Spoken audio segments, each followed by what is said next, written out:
حضرت موسیٰ علیہ السلام کی والدہ کو ایک بہت بڑی ذمہ داری ملی، بہت بڑا امتحان ملا کہ وہ اپنے کم سن بچے کو پانی ایک بہتے دریا کے اندر ڈال دے۔ ایک ماں نے اپنے بچے کو پانی میں پھینکنا ہے۔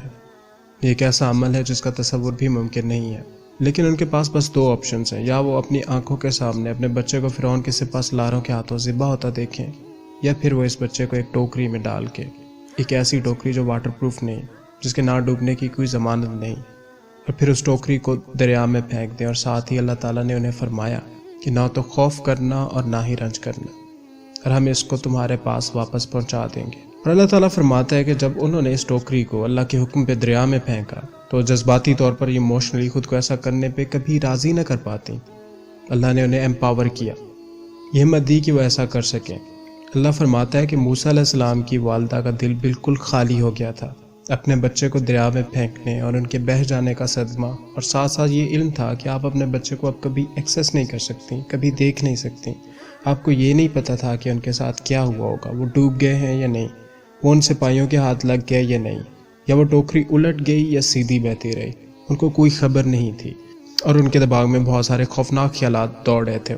اللہ تعالیٰ فرماتا ہے کہ ان کا دل خالی ہو گیا تھا، فاتح ہوں، ان کا دل کھوکھلا اور تمام جذبات سے عاری ہو گیا تھا، ایسا ہی جیسے کسی کو کوئی تکلیف دہ خبر دی جائے اور وہ سکتے میں چلے جاتے ہیں، خاموش ہو کے، وہ بولتے نہیں، اور نہ ہی کچھ لمحات کو وہ کچھ پروسیس کر پاتے ہیں، وہ جذباتی طور پر مفلوج سے ہو جاتے ہیں۔ یہی ان کی اس وقت کی حالت تھی۔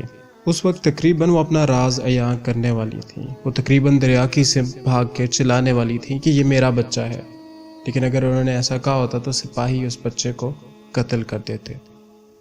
اب یہاں اللہ تعالیٰ فرماتا ہے کہ اگر ہم نے اس کا دل مضبوط نہ رکھا ہوتا، اگر ہم نے ان کے دل کو نہ باندھا ہوتا، اگر ہم نے ان کے دل کو یکجا کر کے جوڑ کے نہ رکھا ہوتا تو قریب تھا کہ وہ ظاہر کر دیتے، اور ہم چاہتے تھے کہ وہ مومنین میں رہیں۔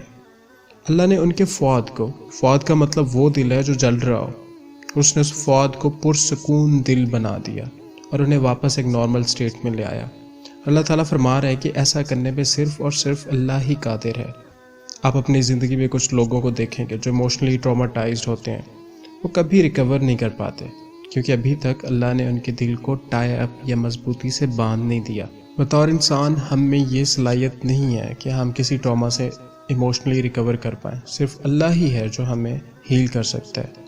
آپ شاید اپنے دل میں ایسی حالت میں کہیں کہ آپ اس قدر ٹوٹے ہوئے ہیں کہ آپ دوبارہ جڑ نہیں سکتے، لیکن اللہ میں ایمان اور توکل اکیلے ہی کافی ہیں آپ کو آپ کی اسٹیٹ میں سے نکالنے کے لیے، جیسے کہ اللہ نے والدہ موسیٰ علیہ السلام کے بارے میں فرمایا، لولا ربتنا لا قلبیہا، اگر ہم نے ان کے دل کو مضبوط نہ کیا ہوتا، قریب تھا کہ اس غم کو ظاہر کر دیتی۔ ہم چاہتے تھے کہ وہ مومنین میں رہیں۔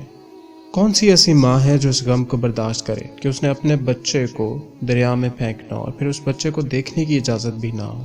وہ کیسے سہ پائے گی؟ لیکن ان کو اللہ نے طاقت دی، ان کے دل کو اسٹرینتھ دی، اور نہ صرف انہوں نے یہ سہ لیا بلکہ ان کی سوچ زیادہ کلیئر ہو گئی، اور انہوں نے حضرت موسیٰ علیہ السلام کی بہن کو، اپنی بیٹی کو ان کے پیچھے روانہ کیا۔ اللہ اگر انٹروین نہ کرتا تو وہ سکتہ میں رہتی، وہ کلیئرلی کچھ سوچ نہ پاتی، اور وہ اسی اسٹیٹ میں رہتے۔ لہٰذا اللہ تعالیٰ ہمارے ایموشنل اسٹیٹس میں ضرور انٹروین کرتا ہے، ہمیں بس اس پر توکل رکھنی ہے۔ وہ پیغمبر نہیں تھی، وہ ایک بلیور تھی۔ یہ ہم سب کے لیے ایک اپرچونٹی ہے۔ آپ جس مرضی ڈرامہ سے گزر رہے ہو، یہ ذہن میں رکھیں کہ اللہ انٹروین کر سکتا ہے، اور آپ کے دل کو، آپ کے دماغ کو پیس دے سکتا ہے، پرسکون کر سکتا ہے۔ چاہے آپ کو کوئی خوف ہو، کوئی انگزائٹی ہو، چاہے یہ غصہ ہے، کوئی غم ہے، یا جو بھی ایموشن ہے، جو بھی چیز ہے جس نے آپ کو تکلیف پہنچائی ہے، اللہ وہ تکلیف مکمل طور پہ دور کر سکتا ہے اور آپ کو دوبارہ ٹرینکولیٹی دے سکتا ہے۔ بعض اوقات آپ کو کوئی چیز پریشان کر رہی ہوتی ہے، آپ کو اندر ہی اندر کھائے جا رہی ہوتی ہے، اور آپ کو لگتا ہے کہ اگر یہ مسئلہ ختم ہو گیا تو آپ سکون میں آ جائیں گے۔ ہم سب کے ساتھ ہی کوئی مسئلہ یا ہمیں کوئی ایسی پریشانی ہوتی ہے جس کی فکر میں ہم راتوں کو سو نہیں پاتے، یہ سوچتے ہیں کہ اگر یہ پریشانی ٹل گئی تو ہم ٹھیک ہو جائیں گے، لیکن جب وہ دور ہو جاتی ہے تو کوئی نئی پریشانی آ جاتی ہے، اور جب وہ نئی پریشانی دور ہو جاتی ہے تو ایک اور آ جاتی ہے۔ لیکن جب آپ اللہ پہ توکل کرتے ہیں تو آپ کو بدلے میں کیا دیتے ہیں؟ تو ضروری نہیں ہے کہ آپ کے مسائل کو ختم کر دے، اس زندگی میں مسائل ختم نہیں ہوں گے، اور اگر انہیں ختم ہونا ہی ہوتا تو میرے یا آپ سے بہت پہلے حضرت یعقوب علیہ السلام کے ختم ہو جاتے۔ اگر ایمان ہونے کا مطلب یہ ہوتا کہ اس کے بعد آپ کو کوئی مسائل درپیش نہیں ہوں گے تو حضرت مریم علیہ السلام کی زندگی میں کبھی کوئی پریشانی نہ آتی، رسول اللہ صلی اللہ علیہ وآلہ وسلم کو کبھی کسی پریشانی کا سامنا نہ کرنا پڑتا۔ آپ اللہ کے قریب ترین لوگوں کی زندگی کا مطالعہ کریں اور آپ کو ان کی ساری زندگیاں مسائل اور پریشانیوں سے بھرپور ملیں گی۔ یوسف علیہ السلام اللہ کے ایک عظیم بہت بڑے نبی، ان کی زندگی کو آپ دیکھیں تو ان کے بچپن سے ہی مسائل اور پریشانیاں تھیں۔ تو کیا چیز ہے جو اللہ آپ کو ایمان کے بدلے میں عطا کرتا ہے؟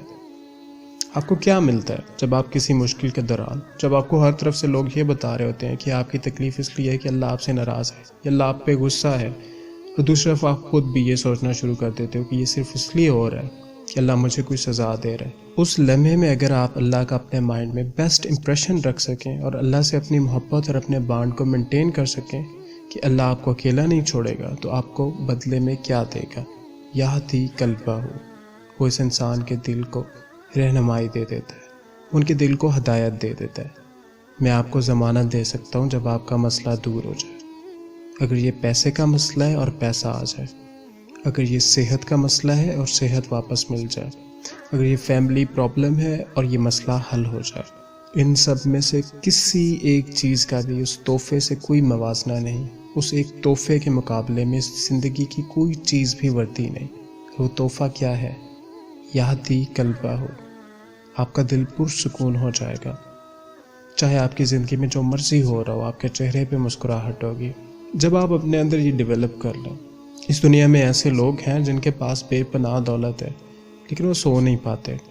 ایسے لوگ بھی ہیں جن کے پاس وہ سب کچھ ہے جو آپ سوچتے ہیں کہ خوشی کے لیے لازم ہے، لیکن اس کے باوجود ان کے پاس سکون نہیں۔ وہ اپنے آپ سے خوش نہیں ہیں، وہ اپنے آپ کو شراب اور نشے میں غرق رکھتے ہیں، صرف خود کو حقیقت سے فرار رکھنے کو، ریئلٹی سے اسکیپ چاہیے ہوتا ہے انہیں، وہ حقیقت کا سامنا نہیں کر سکتے۔ اور پھر دوسری طرف سارا کچھ جو اللہ آپ کو دے گا وہ ایک تحفہ ہے۔ اگر آپ اس کی طرف لوٹ جائیں، وہ آپ کو وہ چیز دے گا جو آپ کسی دولت سے، کسی شہرت سے، ہجوم کے آپ کے سراہنے سے حاصل نہیں کر سکتے۔ وہ ایک تحفہ جو آپ کو صرف اور صرف اللہ ہی دے سکتا ہے۔ یہدی قلبہ، وہ آپ کے دل کو گائیڈنس دے دے گا۔ یہ ایمان رکھنے کا حتمی تحفہ ہے، الٹیمیٹ گفٹ ہے۔ اور آخر میں اس بات کو کنکلوڈ کرتے ہوئے، لوگ مختلف حالات میں پھنس جاتے ہیں۔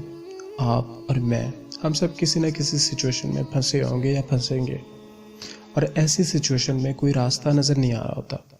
وہ سچویشنز یا وہ حالات در حقیقت ایک راستہ، ایک وے ہے جس سے اللہ آپ کو اس قیمتی ترین تحفے سے نوازتا ہے۔